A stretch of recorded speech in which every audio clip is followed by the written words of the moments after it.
Saludos cordiales. Después del inglés, el chino mandarín y el hindi, el español es el idioma más hablado en el mundo. Somos 600 millones los hispanohablantes y Estados Unidos, después de México, es el segundo país en número de hispanohablantes. Los académicos, particularmente los lingüistas, ocupan buena parte de su tiempo en la interpretación de los americanismos, que surgen con fuerza y que han debido ser admitidos en el idioma de Don Miguel de Cervantes. ¿Cuál es el estado del español de nuestro tiempo? ¿De qué modo aportan a nuestra lengua las fonéticas propias de la región? ¿El español goza de buena salud y podrá seguir vital a pesar de que en las redes sociales irrumpen vocablos anglosajones que son admitidos por la fuerza de la costumbre y el predominio tecnológico? Hablemos sobre estos temas relevantes con Julio Pasos Barrera, ecuatoriano, doctor en literatura, miembro de la Academia Ecuatoriana de la Lengua. Muchas gracias, doctor Pasos, por aceptar esta conversación. En el mes de noviembre en Quito hubo el Congreso de la Asociación de Academias de la Lengua Española. Cuéntenos cuáles son las conclusiones esenciales, qué es lo que usted puede distinguir. Muchas gracias por la entrevista. Sí, en efecto, la Organización de Academias se llama ASALE. Es las siglas de las academias, que son como 33. Se escogió Quito. En España escogieron Quito para que se... Es un congreso que ocurre cada 4 años, más o menos, sí, ¿no? Sí. Pero nosotros, o digamos la Academia Ecuatoriana, se encontró con graves problemas de carácter económico debido a diversas razones. Y los fondos que tenemos para la Academia vienen del Estado a través del Ministerio de Educación. Y por cierto, no llegan a tiempo. Y entonces eso provoca un problema porque no se puede calcular nada sin tener el dinero para él. Pero nuestra directora, doña Susana Cordero de Espinosa, fue escogida para un doctorado honoris causa en La Rioja, en la Universidad de La Rioja, UNIR, que se llama. 4 americanos fueron seleccionados para los doctorados honoris causa, y de Ecuador pues fue Susana Cordero, como he dicho. Parece que impresionó mucho el discurso de ella de agradecimiento. No parece, impresionó mucho el discurso de agradecimiento. Más que nada el discurso que involucraba lenguas usadas en Ecuador, de modo que llamó mucho la atención. Terminado el acto, sabemos que el presidente, director, rector, no sé, de la Universidad UNIR, se acercó a la señora y le dijo, sabemos que ustedes les han escogido para hacer el Congreso de Academias, pero que tienen dificultades económicas. Nosotros pondremos 100,000 euros para la realización. Vino muy contenta de España y nos comunicó al directorio que teníamos esa cantidad de dinero, pero hecho cálculos muy en forma general, faltaban 100,000. De modo que al poco tiempo una organización española llamó y dijo que tenían los 100,000 que faltaban. Completaron entonces se completó los recursos y arrancó el Congreso. Esto sí, o sea, se pudo financiar todos de manera suficiente. Y en Quito se escogió el hotel Swiss Hotel para las charlas, los salones, en fin, porque era un problema. La Academia de la Lengua es un lindo edificio del siglo XIX, pero pequeño. Es restaurado, tiene Y muy cerca de un espacio que está conflictuado ahora mismo, ¿no? Incluso está cercado.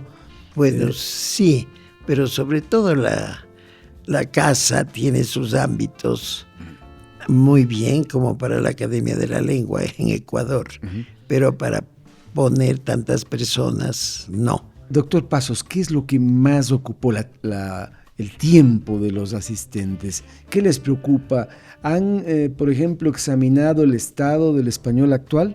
Pues no se puede examinar el estado. Lo que ocurre es que los temas que se trataron incumben asuntos como inteligencia artificial, por ejemplo, o también el diccionario de americanismos, una revisión del diccionario de americanismos. Y claro, las comisiones, la diferencia de discursos oficiales, que más bien eran de carácter interno, para elecciones, para análisis de situaciones económicas, etcétera. Pero había también charlas para público abierto. ¿Qué se ha dicho sobre el diccionario de americanismos? ¿Cómo está ese proceso de escritura que ustedes tienen? ¿Qué va a acontecer en el corto plazo? ¿Cuánto pueden esos americanismos aportar a un idioma, a una lengua que sigue en ebullición? Bueno, lo que hay que tomar en cuenta es que se recogen los materiales para hacer el diccionario, no a la inversa. Como teníamos ya este diccionario de americanismos, las academias completaron lo que faltaba en cada país. Ahora piensan entonces de una segunda edición. Ya, claro, de hecho. Ahora, lo que debo decir es que Ecuador presentó su diccionario de ecuatorianismos. Este sí es por primera vez que se ha presentado. Hemos tardado, creo, 5 años en hacer, con una comisión de lexicógrafos especializados en España y con personas con cierta experiencia de aquí de Ecuador. De manera que el diccionario ya se presentó y está a la venta. ¿Y cuáles son los ecuatorianismos más importantes que usted puede citar? Distingamos algunas palabras que son únicas de este país, pero que hurgando un poco también tienen nexo con otros países, ¿no? Con Colombia, con México, con Perú, porque el intercambio ha sido ad infinitum. Por ejemplo, decimos chuta, y eso no se dice en ninguna parte, esta interjección. ¿Qué significa? ¿Qué significa? Explíquelo para el público que no conoce. Chuta puede utilizarse en diversas circunstancias, entre las discusiones familiares que son muy frecuentes, o también frente a espectáculos de la naturaleza. Chuta, cómo erupciona el Tungurahua, ya. Entonces, términos así que son muy propios de Ecuador, ¿no es cierto? Se recogieron creo que 2.600 o algo así para el nuevo diccionario. No lo tengo ahora exactamente la información, pero trabajo duro para ir revisando cada término, su categoría gramatical, y luego el significado de cada término, lo que es hacer un diccionario. La lexicografía se especializa en eso. ¿Y cada país tiene un ejercicio igual? De aquellos que han sido parte del Congreso, ¿desarrollan, por ejemplo, un colombianismo, un peruanismo? Sí, lo tienen. Hay del diccionario de chilenismos, por ejemplo. Sí, el caso nuestro es que no lo teníamos. Hay diccionarios de menos envergadura que se han hecho y en diversos campos. Este es en todos los campos, ¿no? Porque yo mismo con mi hijo hemos hecho el diccionario de términos culinarios del Ecuador, que está estrictamente ceñido a la culinaria. Y Por ejemplo, el diccionario de términos sexuales que tiempo atrás hizo don Hernán Rodríguez Castelo, académico también. Entonces se han hecho así, pero este diccionario de ecuatorianismos que acabamos de presentar al público contiene todos los términos. La primera parte del trabajo la integró Hernán Rodríguez Castelo, el doctor Borja, don Simón Espinosa, quien habla, y Diego Araujo. Formamos la comisión. No me olvido de Bruno Sáenz, que en paz descanse, y de Fernando Miño Garcés. Usted, como sabemos, no solo que es maestro universitario, lingüista, poeta, sino además es un gran cocinero. Este congreso tiene un proyecto llamado Pan Hispánico de Gastronomía. ¿Qué significa? ¿Qué es lo que están buscando? Lo que sabemos, primero decir que la iniciativa surgió de la Academia Peruana de la Lengua. Y todavía hoy están ellos empeñados, porque el problema era cuestiones financieras, generalmente, para hacer ese diccionario de la cocina de todos los países donde que se habla español. Ya en las sesiones previas invitaron, yo mismo he mandado términos de lexicología, es que explican de dónde salieron términos ecuatorianos o que usamos en Ecuador. Por ejemplo, fanesca, ¿no es cierto? Buscar el origen de esa palabra es lexicología. Y pues mandé... Y a propósito de ello, ¿qué significa fanesca desde la lexicografía? Bueno, primero es de la lexicología, es un potaje.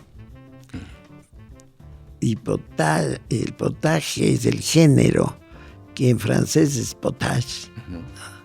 Quiere decir que esos términos son medievales, tienen el origen medieval. Y era, según el diccionario, es una comida para los días de Cuaresma, de ayuno y abstinencia. Ahora, en Ecuador, como no se sabía el origen de la palabra, se interpretó de diversas maneras. Yo mismo cometí el error de decir que lleva el nombre de un pez que existe en el mar Cantábrico, faneca, y que aquí hemos añadido la S y sale fanesca. ¿Usted ya ha desvirtuado eso? Claro, ya lo he dicho. Y tampoco sería por una señora que se llamó Juana y que finalmente... Peor todavía. Se le llamó Juanesca. Peor todavía, porque no hay comida en honor de San Juan. Y las fechas de San Juan no coinciden. Y entonces... ¿Y cuál es su nueva versión entonces? No tanto, pero sí, yo ya he escrito y he dicho cuando me ha tocado hablar sobre el tema. Me ayudó Monseñor Luna Tobar, que era académico y él manejaba el latín con mucha suficiencia. Me dijo, fanesca viene de fanus, que es templo. Esca es una palabra muy antigua que los romanos tomaron de la lengua de los vascos y significa comer. Comer cerca del templo. Y de hecho, cuando analizamos entonces el contenido del plato, es obligatorio que ese plato tenga pescado, porque pescado es el símbolo de Cristo, como se sabe mucho más, digamos. Y no se entiende una fanesca sin pescado. Puede entenderse con pescado fresco, pero no se puede entender con carne de nada, de ningún otro animal. Pero entonces esto puede interpretarse con ciertas características muy propias de ese plato entre nosotros, porque el plato reúne elementos de la costa y de la sierra, salvo papa. La fanesca no lleva papa, pero lleva melloco, por ejemplo. Ahora, este plato que es tan emblemático de los ecuatorianos y que nos representa, en otros países, ¿qué otras comidas tienen en su memoria que van a ser parte de este proyecto panhispánico de gastronomía? Bueno, eso es bastante amplio. Un anticucho, por ejemplo. El anticucho peruano. Uh-huh. Y siempre estamos acordándonos de comida peruana, pero no de los otros países. La empanada chilena, por ejemplo, y la empanada boliviana, claro, que es la que dio origen a la empanada de Argentina. Ese claro, origen tiene. Claro que sí. Entonces, ¿Y cuándo acontece aquello? ¿Qué elementos tiene usted que dan contexto? El norte de Argentina era del ámbito inca. Y entonces, si la empanada es de origen latino, los ingredientes y la técnica, sobre todo los ingredientes de sus rellenos, varían y tienen que ver ya con el ámbito inca de la comida. Finalmente, este proyecto, ¿cuándo va a estar disponible para el público? ¿De qué modo va a contribuir a este proceso de integración a través de la lengua? ¿Y cuánto va a repercutir en lo que significa cocina y cultura al mismo tiempo? Bueno, no lo sabemos porque, como usted ha dicho, es un proyecto. Se han dado los primeros pasos. Uh-huh. Y luego pues se verá cuánto tiempo va a demorar. Ahora viene un proceso de investigación. Claro, quiénes van a investigar. Uh-huh. O si hay investigaciones ya en los diversos países, tantos problemas que hay que resolver. Uh-huh. Y de los que se hablaron en el Congreso precisamente. Estuvo el representante, el director de la Academia Peruana, que asumió y explicó esta situación de este diccionario panhispánico de gastronomía. Uh-huh. Aún el término gastronomía es discutible, pero en todo caso. Vayamos a explicar un poco cómo encuentran ustedes el hecho de que tengamos hasta el momento, según los registros, 600 millones de hispanohablantes, incluido Estados Unidos, ¿no?, que es ya la segunda lengua vigente con predominio en este país. Y son 21 países los que tienen como lengua oficial al español. Este es un idioma que avanza, que sigue robusteciéndose, que va a estar vigente mucho tiempo en la actual civilización. Pues sí, yo recuerdo en algún viaje que hice a Europa, ya hace muchos años, nadie hablaba español fuera de España. Luego de años que fui a Noruega como lector de una tesis doctoral de un ecuatoriano que se graduaba ahí. Había poca gente. Pasó un tiempo y volví y ya encontré que todo el mundo hablaba español. En los restaurantes atendían en inglés y en español. Y quienes americanos que habían migrado a Europa, aún en países que uno podía creer que no era muy común, como Hungría, por ejemplo, que parece una cosa más alejada, parecería, ¿no? Pero no. De lo que no tuve experiencia sobre este asunto de la cocina fue en Rusia, en Moscú. Yo fui a Moscú. Lo único que vi en Moscú, en el aeropuerto de Moscú, cuando viajé, hará ya 10 años o más, era un puesto de telas otavaleñas y un otavaleño que atendía ahí, que me llamó mucho la atención. En fin, lo que quiero decir es que la difusión de la lengua y las lenguas próximas, porque este es un tema muy importante. En cada país hay lenguas nativas que los habitantes utilizan indistintamente. En nuestro caso sí se siente que son como 12 otras lenguas que se hablan en el Ecuador. Lenguas que pueden ir también desapareciendo, que ¿no? van, por de la hecho, falta de uso. Han desaparecido 2 o 3 ya del Ecuador. Pero diga usted, en México son 60 lenguas diferentes.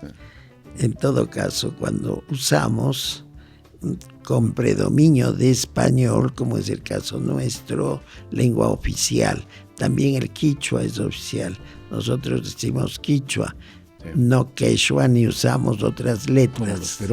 Como los peruanos, y eso resolvieron los indígenas, cómo usar, cómo decir. Pero en el diccionario del español dice quichua, que es en Ecuador, ¿no es cierto? Ahora, en general, los diversos idiomas, las diversas lenguas, se robustecen en tanto forman parte de la cotidianidad y son también esenciales en el comercio, ¿no? Ahora mismo el inglés, que sigue teniendo predominio, comparte ese predominio con el chino mandarín, porque muchísimos jóvenes quieren conocer ese idioma, en tanto les sirve para el comercio.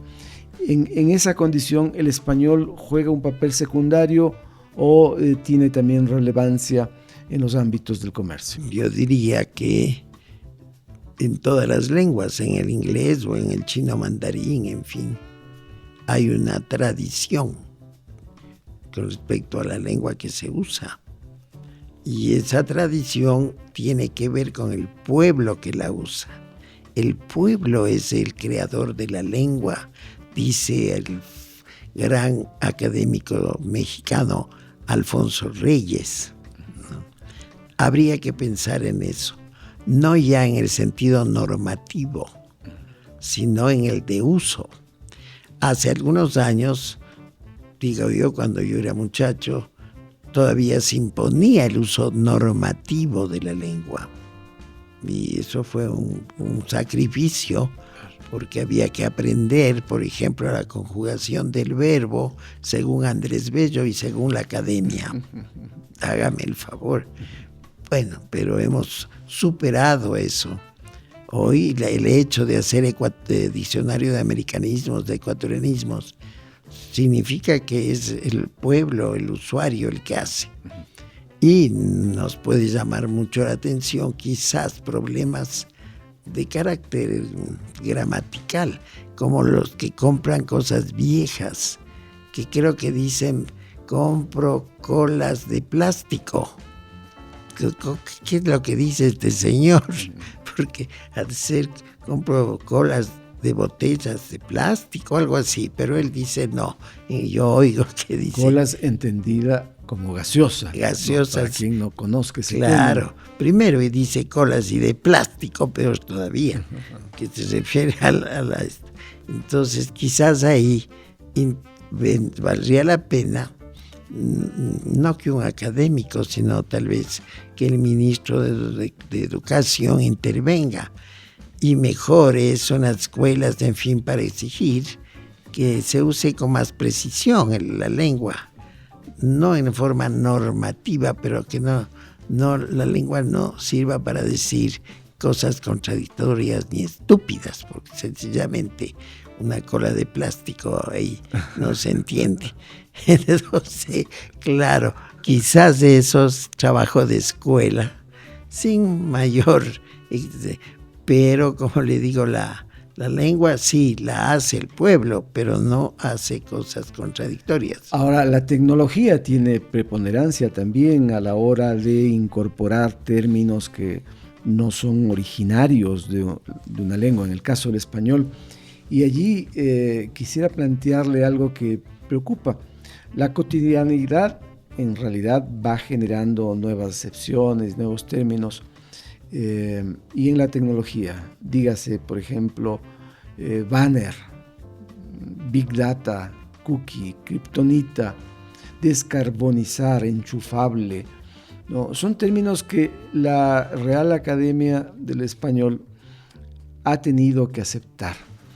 Eso significa que la tecnología y los nuevos tiempos van a ir imponiendo cambios en nuestra lengua. Pues más que imponer, He dicho que es el uso, ¿Sí? el que se impone, el que Pero impone. la Real Academia ya tiene que aceptar finalmente, ¿no? Pero es que tenemos la idea de la academia como un organismo de normas, como que fuera una comisaría.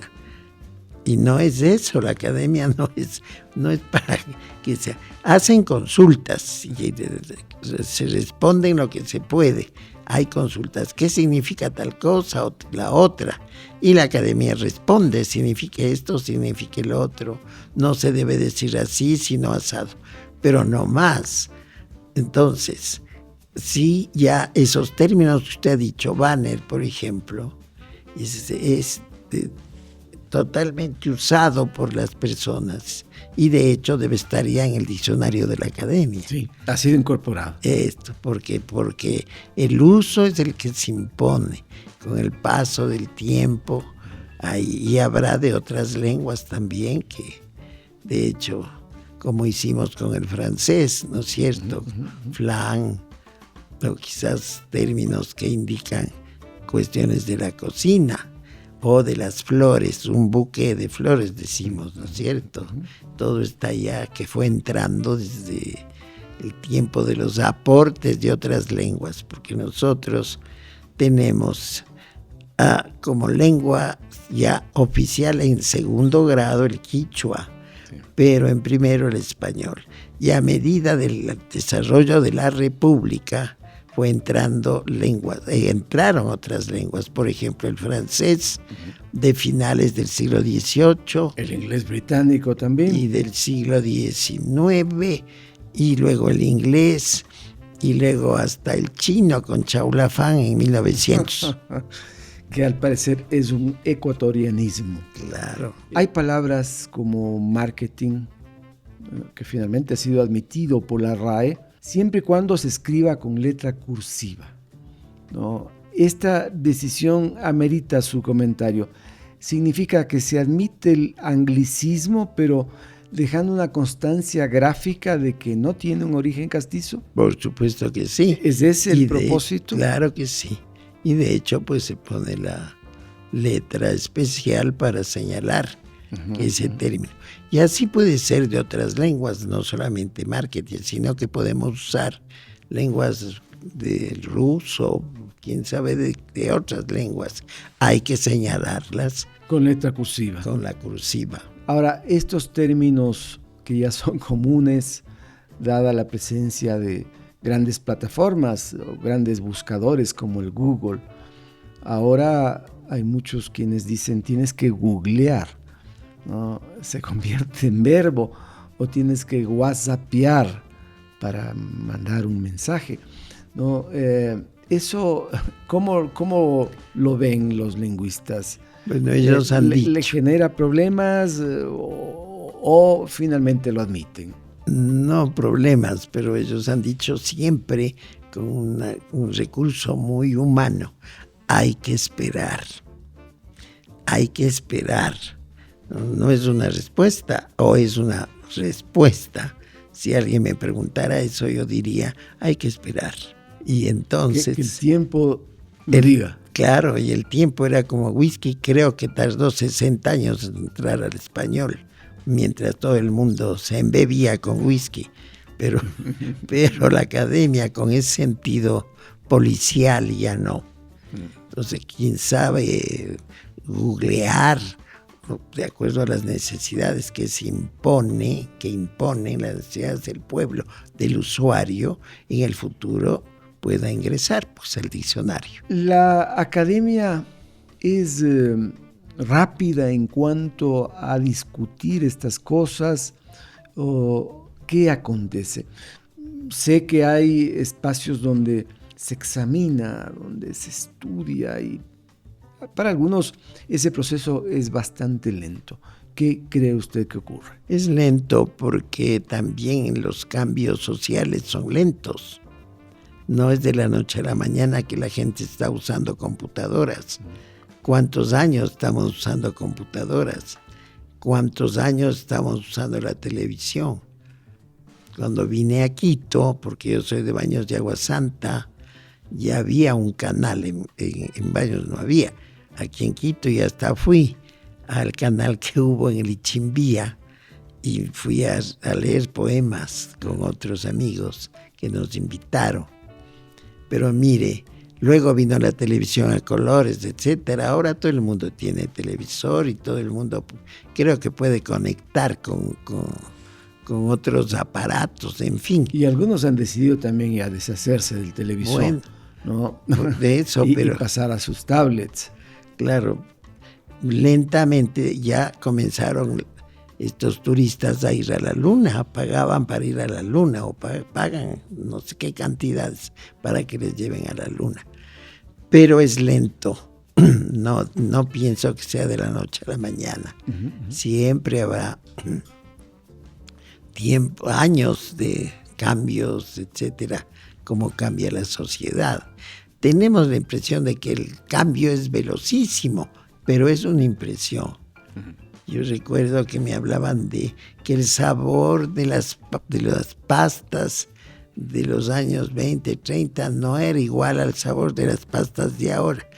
¿En qué se diferenciaba? ¿En la calidad del trigo? No, en los huevos. Los huevos eran de gallo y gallina. Los huevos de ahora no sé de qué serán. Y entonces una persona de cierta edad lograba diferenciar y decía el sabor, pero debía pasar 50 años o 60 años. Ahora, muchos nostálgicos del español dicen, frente a esta abundancia de términos que provienen de la tecnología, sin embargo, los países deberían preservar el idioma español.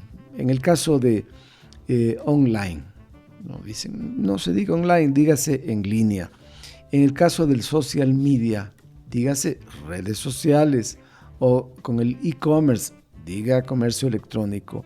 Link, que es tan común ahora, dígase enlace. ¿Usted es partidario de aquello o es preferible mantener ese término del idioma original, en este caso del inglés? Yo creo que sí debe aceptarse esto cuando hay en español, la norma es esa, la regla. Cuando haya en español hay que usar en español, cuando haya el equivalente, porque lo otro ocurriría que nadie le va a entender en el sentido general. Si hablo con todas las nuevas palabras, hablo por la radio y no me van a entender. Se trata de normalizar de algún modo. Se ha hablado de eso, dice, claro, tiene que haber un organismo que diga cómo, hay que hablar en el ámbito del español, que ya usted lo ha dicho, 600 millones. Entonces en Filipinas los que hablan español y en África los que hablan español. Hay que tener una lengua que en cierto sentido sería para periodistas, para que se les entienda en todas partes.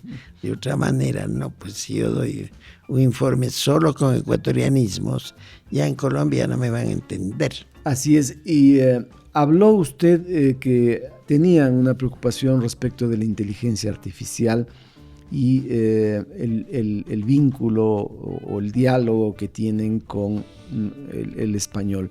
¿Qué preocupa a los lingüistas que se reunieron en Quito respecto de la inteligencia artificial?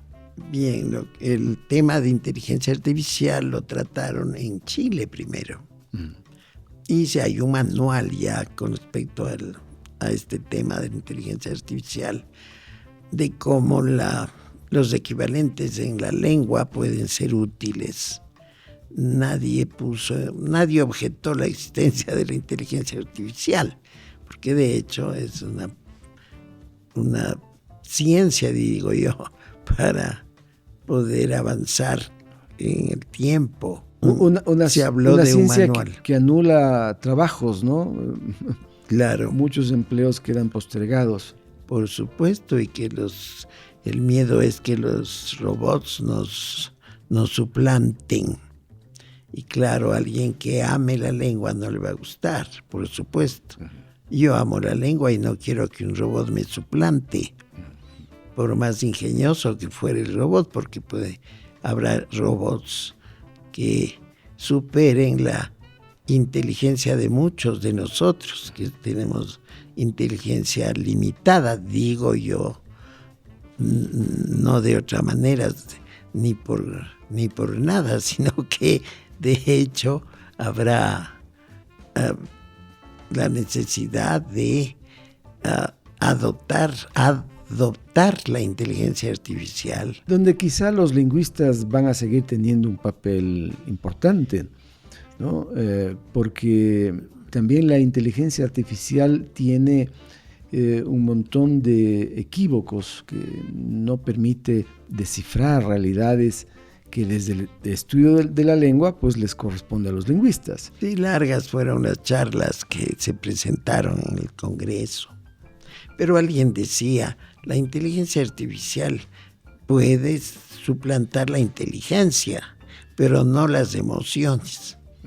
Y entonces, ¿cómo hacer que haya emociones que las haga la inteligencia artificial? Que no se ha encontrado la manera de que eso ocurra. ¿Qué sentimientos, emociones? Y la lengua es un gran vehículo para ello. Es para él, claro, pero cierto, la lengua comenzó con la comunicación de estos aspectos humanos que la inteligencia no había resuelto. Pero se dice que la interjección es la primera palabra que hay en el mundo, porque Adán o Eva se cayeron al suelo y dijeron ¡ay! Porque les dolió. Pero de alguna manera es un chiste.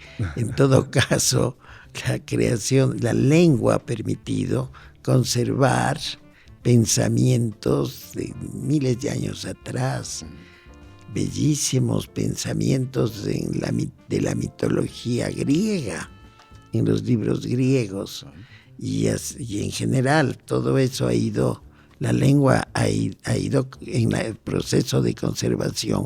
Los matices son el gran problema de las lenguas líricas. Bueno, también en la lengua cotidiana puede ocurrir que un matiz aplauda o denigre a una persona. Ahora, la lengua también tiene un papel esencial en la sanación, ¿no? Incluso hay que recurrir a esa parte de la Biblia que dice: una palabra tuya bastará para sanarme, ¿no? Y me imagino el psicólogo, el médico, el sociólogo que usa la palabra para descifrar y para sanar también en algunos casos, tiene en ella un recurso que no podrá ser sustituido por la inteligencia artificial, supongo. No, y usted supone muy bien, pese a que este uso mágico de la lengua es el campo de los poetas y no de técnicos de fútbol o de mecánicos, etcétera. Para eso están los poetas. Y los poetas, usted es poeta, ¿cómo percibe estos cambios también en la lengua respecto de la creación literaria? ¿Modifican la producción de los poetas? La adopción de términos ya es un fenómeno que tiene más de 100 años, desde la vanguardia literaria.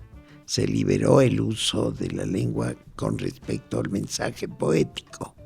No así en el siglo XIX y peor en el XVIII. Y entonces, ¿cómo usaron los vanguardistas franceses, por ejemplo, una lengua hasta inventaron una lengua para poder no llegar a todos? La poesía escrita perdió muchos clientes con esas innovaciones. Pero luego, a partir de la mitad del siglo pasado, en los ámbitos del español, escritores muy cuidadosos, muy inteligentes, diría yo, usaron la lengua para la poesía de forma diferente. Por ejemplo, el lenguaje conversacional, reproducir la conversación en términos como hizo Ernesto Cardenal, que es el iniciador de ese tipo de poesía en el ámbito americano, la lengua conversacional. El gran nicaragüense. Por supuesto que sí. Entonces, cuando se ha querido poner todo tipo de palabras en la lengua, también se habla de la antipoesía. Y eso ocurre. Bueno, ya eso depende, en cambio, del caso individual. El poeta como individuo, como que no es, hay un solo poeta, no dos ni tres, cada uno con su lira. La presencia del libro en la civilización generó ciertas dudas en algunos ámbitos. Según Platón, alumno de Sócrates, Sócrates no estaba muy convencido de que los libros podían servir porque iban a la gente a restarle la posibilidad de la memoria, de poder expresar en grandes discursos lo que concebían del mundo, ¿no? Pero sin embargo, el libro finalmente ha tenido vigencia durante muchos años. Hoy, con la presencia de las tecnologías, el libro tiene una condición de desmedro, puede verse afectado, puede la gente dejar de leer, ¿no? Con la textura y con la pasta del libro y el olor de la tinta, que es tan esencial. Millones de personas no han leído nunca un libro. Millones. Y pocos son los que comentan lo que usted acaba de decir. Quiero oler las páginas, sí, algunos. Pero yo creo que el libro también ha pasado a la tecnología. Y muchos leen libros a través de los aparatos aún del celular y de la computadora. Lo que quiere decir que seguirá existiendo. Ahora, es como decir un violín. Ya podemos oír música aún hecha con aparatos. Pero ¿quién puede suponer o quizás decir ya no más violín, destruyamos los violines? Eso no estaría bien. Bueno, un tiempo hubo quienes decidieron quemar libros, por ejemplo. No podemos olvidar, en el inicio de un régimen brutal que acabó con millones de personas en el mundo. Usted lo ha dicho, régimen brutal. Bueno, hay una lindísima novela, Fahrenheit, la temperatura del fuego, de Ray Bradbury, donde los bomberos aparecen para recoger libros y quemarlos, a la inversa de lo que es hoy, que los bomberos apagan incendios. Estos bomberos eran para recoger libros. Y entonces las personas que podían, según la novela, que querían mantener un texto, se aprendían de memoria. Y ya vivían en otros lugares, en un lugar especialmente, y uno aprendía de memoria la Eneida y otro la Ilíada y otro así. Era una manera de resistencia. Por tanto, la memoria juega un papel importantísimo allí. Yo creo que la memoria mantendrá ese tipo de mensaje, el mensaje escrito, para el futuro.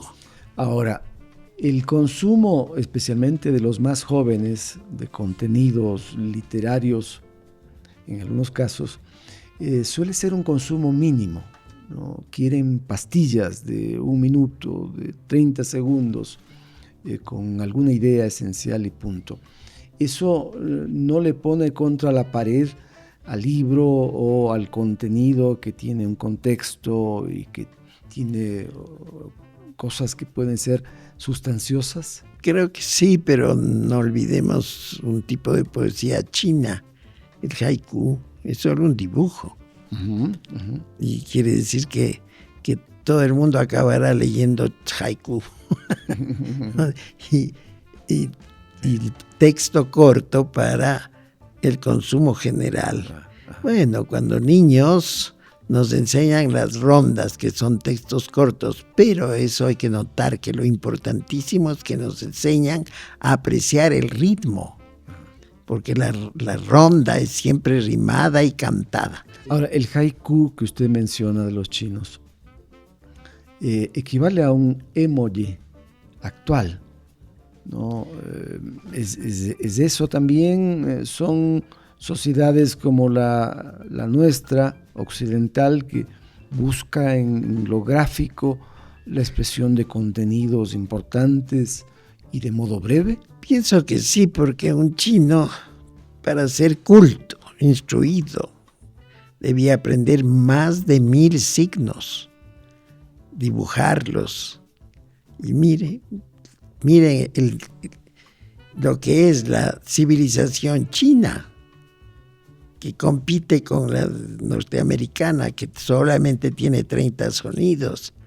Mire usted. Entonces, y creo que habrá que pensar en el futuro, tal vez de manera diferente a la que pensamos hoy.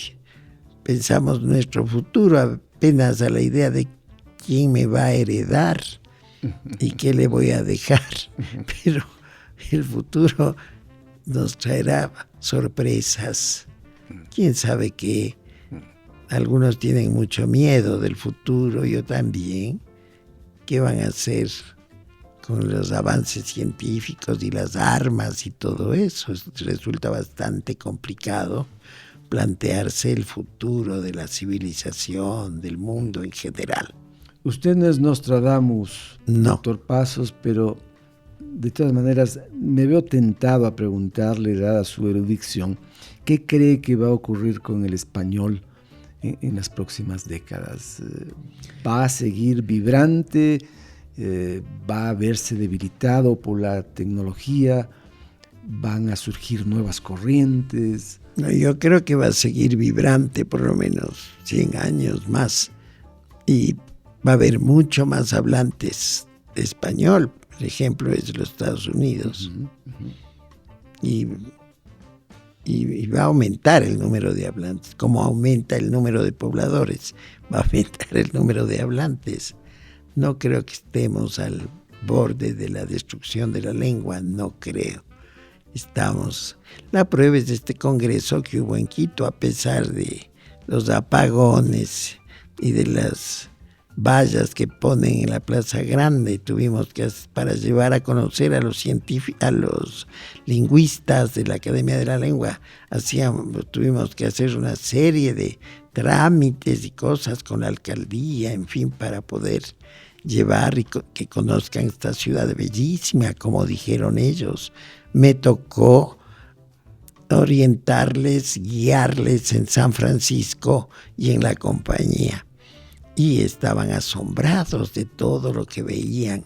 Gente que ha ido a otros lugares del mundo, en fin. Sí pienso que Quito es una cosa maravillosa.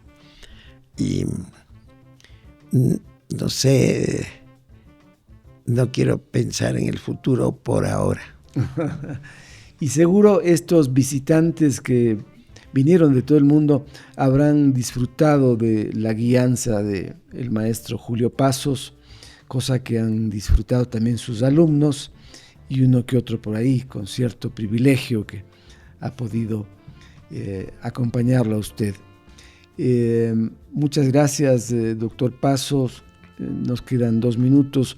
Solo quisiera preguntarle al final, ¿qué papel deben jugar las instituciones educativas, sobre todo para abordar los cambios en el idioma español? ¿Deben fortalecerse? ¿Tienen que generar más espacios? ¿Qué es lo que creen ustedes, incluso desde la visión de maestros universitarios? Yo creo que si hay el equivalente en español, los maestros deben comenzar por ahí. Si usted me dice tal término del inglés significa esto en español y hay en español, hay que decirlo. No vamos o como diría yo, una máquina por ahora no nos va a suplantar y a obligar a ser otros. Esta forma de ser otros surge del pueblo, de la tradición que tenemos, de estudiar historia, saber bien qué es lo que pasó antes, para no caer en lo mismo. Pues eso es muy común decir, el que desconoce la historia vuelve a tropezar con la piedra. Eso nos falta, por supuesto, y eso en escuelas, colegios, tendrían que decirnos el equivalente de tal palabra inglesa en español. Solo podemos usar esta palabra inglesa porque no hay equivalente.